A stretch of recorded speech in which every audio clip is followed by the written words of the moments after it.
Hello students, today we have assignment 5.5, last assignment of this chapter, and in this assignment mainly we have three topics: diamagnetic substances, paramagnetic substances, and ferromagnetic substances, and some properties of the three. Very interesting topic. Let us start with diamagnetic.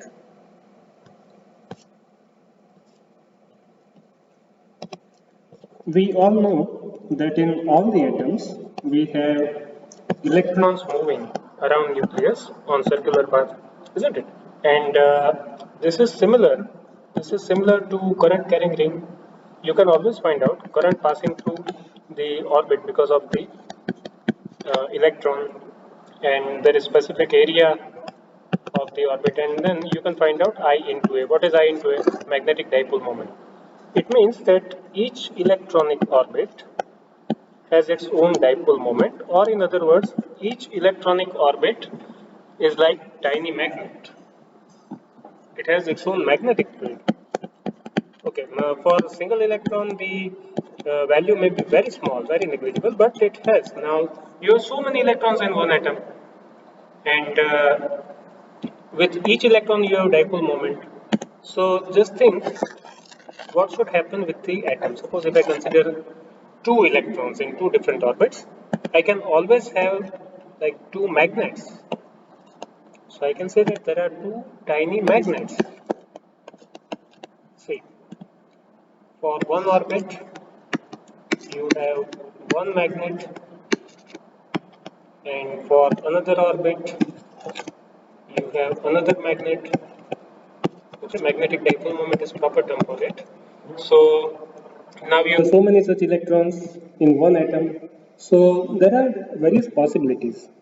One possibility is that if you have one electronic motion like this and some other electron, if it is moving in opposite direction, then it is very much possible that magnetic dipole moment of first one is negated by magnetic dipole moment of second one.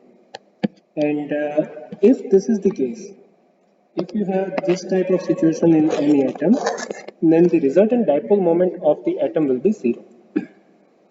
And that happens in case of water or copper. It happens that if you take atom, even though it has so many electrons, the resultant dipole moment is zero. Why? Because the electrons mutually cancel out each other's dipole moment. And then such atoms don't possess any dipole moment. It means that the atom itself is not having north-south pole. Atom itself is not having any magnetism. Then obviously the substance will not have any magnetism or magnetic dipole moment. So such substances are called diamagnetic substance. So what is diamagnetic substance? Diamagnetic substance are those where you don't have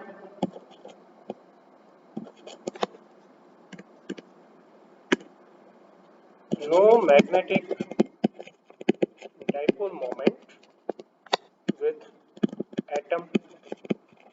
Okay. So if you have to indicate it with diagram, you may simply show atoms but no arrows, and that shows that the atom is not having any dipole moment. Obviously, the substance will not be able to have any magnetism, any dipole moment. But then there are chances that this situation may not be prevailing. It is always possible that out of say so many electrons, dipole moment of some electron is not cancelled out, and in that case, you might have a situation where the atom is possessing that dipole moment. So the dipole moment of atom is shown with arrow. What this arrow is indicating? This arrow is indicating that due to the electron's motion in the orbit, there is some magnetism, some dipole moment left uncancelled with the atom. So each atom is like tiny magnet.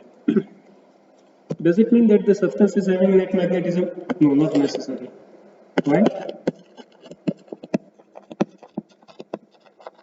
Because there are chances that these atoms or atomic dipoles are arranged in such a way that their resultant dipole moment is zero. So what is similarity between diamagnetic and paramagnetic? In case of diamagnetic, no resultant dipole moment of the substance. In paramagnetic, no resultant dipole moment with the substance. But what is the difference? Difference is, if you take one atom of diamagnetic material, it is not magnet, whereas if you take one atom of paramagnetic substance, one atom or one molecule, then it will behave like tiny magnet. Why the substance is not having net magnetism? Because such tiny atomic dipoles are randomly oriented. So resultant dipole moment of the substance will be zero. So here we can say that each atom possesses net dipole moment. Okay. What will happen if you subject diamagnetic substance into external magnetic field? Now there are two possibilities. Suppose I take diamagnetic substance and put it, suspend it through some wire, thread. What will happen? What should happen? Okay, I am not answering to this. There is one more way of applying magnetic field. The other way is like this. What is the difference? Difference is, in this case, the magnetic field lines are straight parallel, so this is uniform magnetic field. Whereas in the second case, the field lines will be like this. So this is non-uniform magnetic field. So it is observed that when suspended in non-uniform magnetic field, the substance try to go from strong field to weak field. Now, how is it possible? Because the atom is not having any north-south, atom is not having any dipole moment, then how come it doesn't like or it repels the external magnetic field? The reason is, when you consider this situation, see why the atom is not having any dipole moment, because the electronic dipoles are mutually opposite. So if one electron is having dipole moment like this, the other one will have dipole moment in opposite direction. And so we say that the resultant dipole moment of the atom or molecule is zero. But then, when you apply external magnetic field, what happens in that case? Suppose if I subject this to external magnetic field, one of the two motions will be hindered and other electron will start moving faster. So the condition will be like this. You can say that one dipole moment has grown, other one is diminished, and so now resultant dipole moment of this two is not zero, it is no more zero. And the tendency is to oppose the external magnetic field. So this is called induced dipole moment. What is this called? Induced. Induced dipole moment is observed only when you have external magnetic field applied, not otherwise. Okay, and as soon as you remove external field, induced dipole moment will go back to zero, and again you will have this kind of situation, atoms with no dipole moment. So what is the tendency of diamagnetic substance? In case of external magnetic field, they don't respond. It's not that they are not repelling, but going here or going here makes no difference to them. So substance will remain as it is in case of uniform magnetic field. But given choice, in this case, we are giving choice to the substance if you want to go to point 1 or point 2, and then the substance will go from 2 to 1, or it will go from strong field to weak field. So diamagnetic substances repel to external magnetic field, and when you place it in external magnetic field, the response is like the field lines will not pass through it. Field lines will pass like this. No field line will pass through the diamagnetic substance because inside you have induced dipole moment, and what is the nature of induced dipole moment? To oppose external field. What about temperature? If I increase temperature, would it make any difference to diamagnetic substance? No, because this phenomena has nothing to do with temperature. The induction of dipole moment, the induced dipole moment has nothing to do with temperature. And so diamagnetic susceptibility is independent of temperature. What is susceptibility? Susceptibility is magnetization per unit applied field. As the magnetization is in opposite direction, susceptibility is negative. Diamagnetic susceptibility is negative. So chi is less than 0, and it is very small because the magnitude of induced dipole moment is very less. So chi value is less but negative. Okay, and as soon as you remove external field, dipole moment will vanish. So that is all about diamagnetic substance, negative susceptibility, no effect of temperature, and you have induced dipole moment which vanishes as soon as you apply external field. Okay, these many things you should remember in diamagnetic substance. As far as paramagnetic substance is concerned, what will happen if you subject it to external magnetic field? So if I have paramagnetic substance and if I suspend it into external magnetic field, what happens inside is the tiny atomic dipoles will try to align themselves in the direction of external magnetic field. So when you have uniform magnetic field, you cannot observe the effect. All what you can observe is field lines are passing through it. Okay, unlike diamagnetic substance. In case of diamagnetic substance, field lines don't pass through the substance. But in case of paramagnetic substance, field lines do pass through the substance.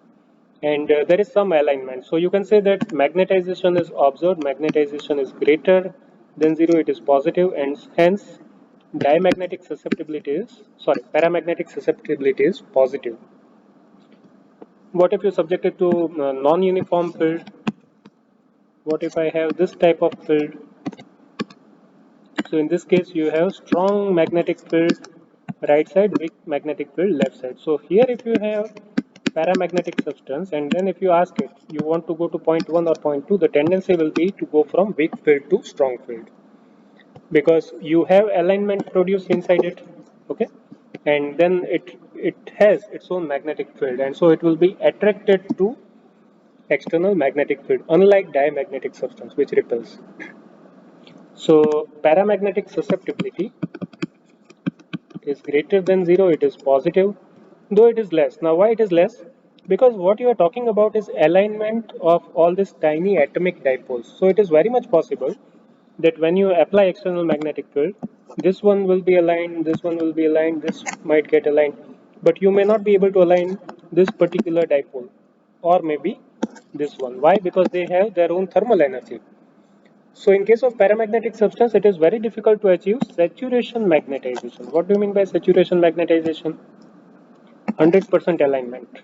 So it requires very high magnetic field if you want saturation magnetization, and because of that, paramagnetic susceptibility is proportional to temperature and it is proportional to applied magnetic field. So chi is equal to CB by T. What is C? It is called Curie constant, and this is Curie's law for paramagnetic substance. So that is all we need to know about paramagnetic substance. Once again, what is paramagnetic substance? The substance in which each atom possesses net dipole moment, but not necessary that the substance as a whole is possessing any dipole moment, because it is very much possible that the atomic dipoles mutually cancel out each other's dipole moment. So the substance may not be possessing net dipole moment. When you subject it to external magnetic field, if it is uniform magnetic field, effect may not be seen, but you have alignment of dipoles. So you are achieving magnetization. In non-uniform magnetic field, what do we see? That the substance tries to go from weak field to strong field. Paramagnetic susceptibility is positive because magnetization is positive, but it depends on temperature. Why? Because as you increase temperature, you are increasing thermal agitation. The dipole's orientation will be randomized more, and hence M decreases, magnetization decreases, susceptibility decreases. And that was given by Curie, scientist Curie, and so it is called Curie's law. And the constant appearing here is Curie constant. That is all we need to know about paramagnetic substance. Let us move to ferromagnetic substance. What is ferromagnetic substance? Now there is one similarity between diamagnetic and paramagnetic substance. What is the similarity? Diamagnetic substance is not possessing net dipole moment. Paramagnetic substance is also not possessing net dipole moment, but the reasons are different. What is the reason behind diamagnetic substance not possessing dipole moment? The reason is its atom itself is not having any dipole moment. Its atom itself is not having any net magnetism. Then how come the substance possesses? It will not possess. It will not have any. In case of paramagnetic substances also don't possess net magnetism, net dipole moment. But the reason is atoms do possess magnetism, but the atomic dipoles are randomly oriented, so they mutually cancel out each other's dipole moment, and hence substance is not possessing net dipole moment. Now, when we go to ferromagnetic substance, in this case, each atom each atom possesses net dipole moment. When I say each atom is possessing net dipole moment, you should understand that each atom is having its own magnetic field. Each atom is like a tiny magnet. Moreover, in this case, you have groups of such atoms formed.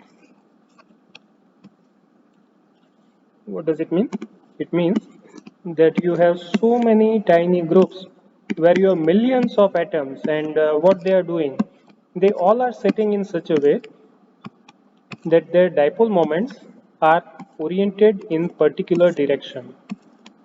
So in one group it may be like this, in other group it may be like this, third group. Okay, so this is the condition. And again, if this is the case, then the substance will not be possessing net dipole moment. It is very much possible that such substance would not be possessing net dipole moment. And then again, it is no different from the diamagnetic or paramagnetic substance unless subjected to external magnetic field. In presence of external magnetic field, its reaction or behavior is very different. Now, each such group is called domain. So, what do you mean by domain? Domain is a group of atoms where all the magnetic dipoles are aligned in particular direction.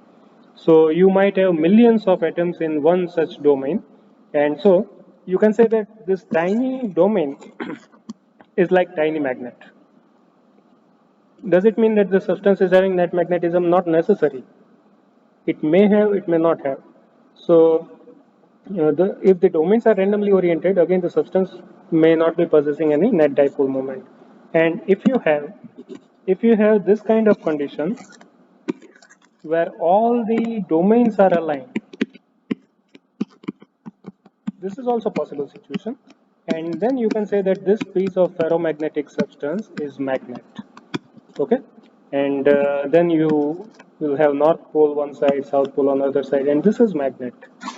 So two possibilities in ferromagnetic substance.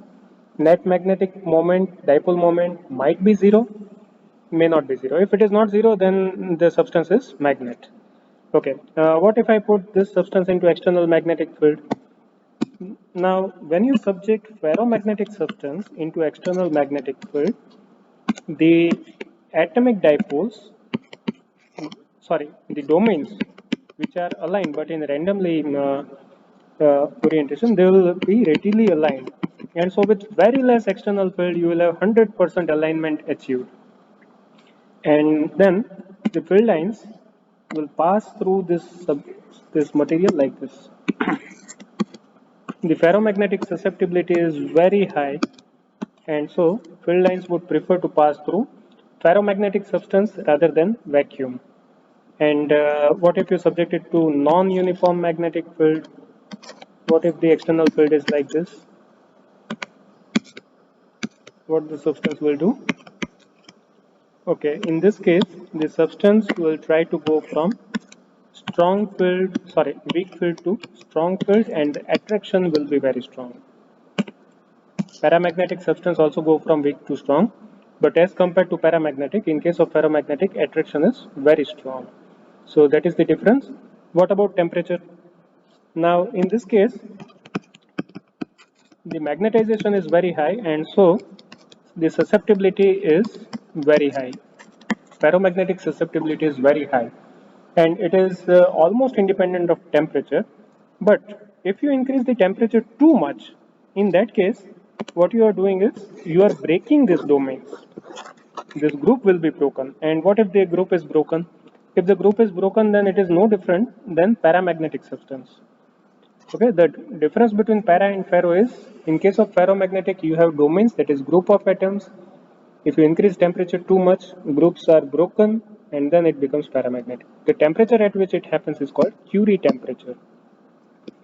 So ferromagnetic substance become paramagnetic above Curie temperature, and below Curie temperature, the susceptibility is independent of temperature. So that is all we need to know about these three: diamagnetic, paramagnetic, and ferromagnetic substance. You should be knowing what is happening at atomic level. You should be knowing what is happening at substance level. You should be knowing what is happening for uniform field, non-uniform field, okay, and variation with temperature. So these many points you should be knowing about these three. Then next topic is hysteresis cycle. What will happen if I subject ferromagnetic substance to external magnetic field? So consider this type of case where domains are randomly oriented. As I apply external magnetic field, I gradually see that magnetization is increasing. So gradually magnetization starts increasing. Okay, and I reach a point where I have all the domains or all the dipoles are aligned. What is this called? Saturation magnetization. So I'm starting with a random situation, a randomized state where the domains are randomly oriented. Okay, and the moment you apply external magnetic field, alignment will start and you are reaching this stage. What is this stage called? It is called saturation magnetization. So let us label this point as O and this one as A. So as you increase the magnetic field from O to A, you will see that domains are being aligned. A is the point where saturation magnetization is observed. What if you now start decreasing the magnetic field, applied field? In that case, you will see that randomization will start increasing, but even when H is 0, that is applied field is 0, you will see that some alignment is still left, and that is called retentivity. So OB is called retentivity. What do you mean by retentivity? Retentivity is the amount of magnetism left in the substance even when external field is reduced to 0. Okay, now what if I start increasing applied field in opposite direction? Then you will see that the dipoles, which are earlier oriented like this from left to right, will start orienting themselves from right to left. And then first you will achieve this stage,